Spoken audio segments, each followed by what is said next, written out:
And Kate Spade, Anthony Bourdain, Jackson Odell, these are just some of the more notable names in America who are now on a tragic list, people who've committed suicide. But it affects everyone, and many more people, maybe even you, are dealing with challenges that no one else is aware of. The American Foundation for Suicide Prevention wants to help. I recently spoke with Dr. Christine Moutier, the organization's chief medical officer, on what we can do right now. America, let's talk about some things. What findings does the recently released CDC report show on the rising suicide rate?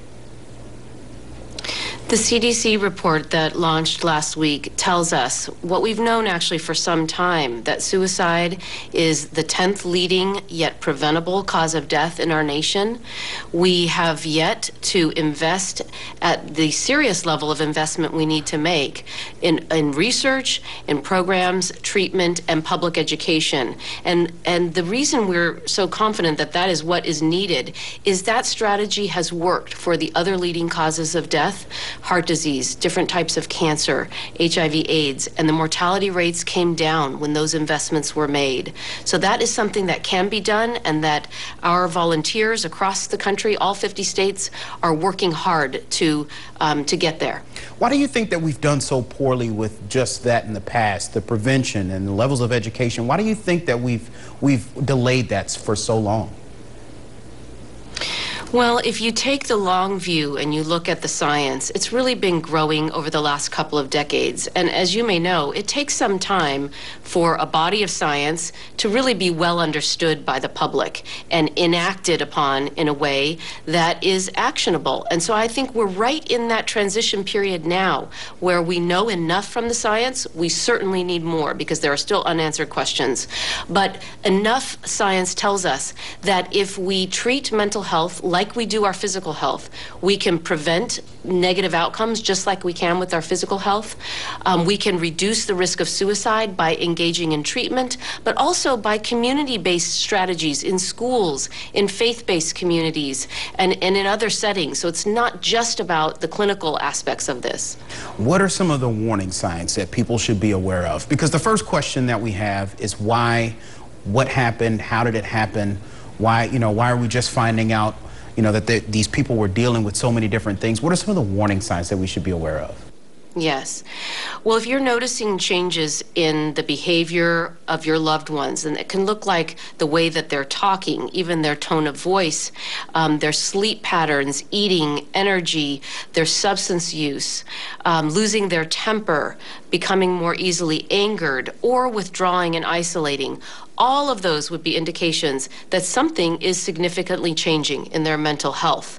And that is a time to really engage in an open conversation where you try to encourage them, help them to feel not judged but supported, encourage them to get treatment, and really to ask them if they're thinking of ending their life, if they're coming across in any way that gives an indication that they could be feeling hopeless or like they're a burden to other people.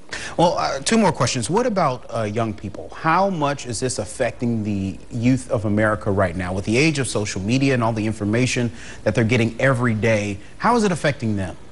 Well, I think our youth have some challenges to deal with that are sort of the usual sets of challenges that we all faced in our youth, plus this layer of the impact of social media and the way that has impacted their lives and the culture, their sense of themselves, always seeing curated images of their friends, that sense that they may be more isolated or left out, which much of that, of course, is an illusion of social media.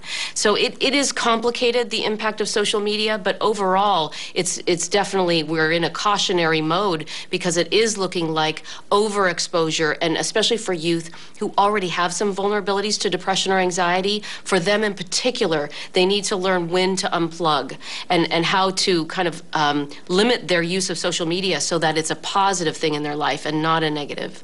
Just in case people miss any information, where can our viewers go for more information from your foundation? Yes, to learn about suicide prevention, mental health, and how to access resources, go to our website, afsp.org, and there you will learn about many things, including how to have that caring conversation, how to recognize warning signs of suicide in your loved ones or in your larger extended community, and how to bring programs to your community as well through our local AFSP chapters. Okay, Dr. Moutier, thank you so much for everything that you and your foundation's been doing to help prevent what's been happening all across America. We appreciate it.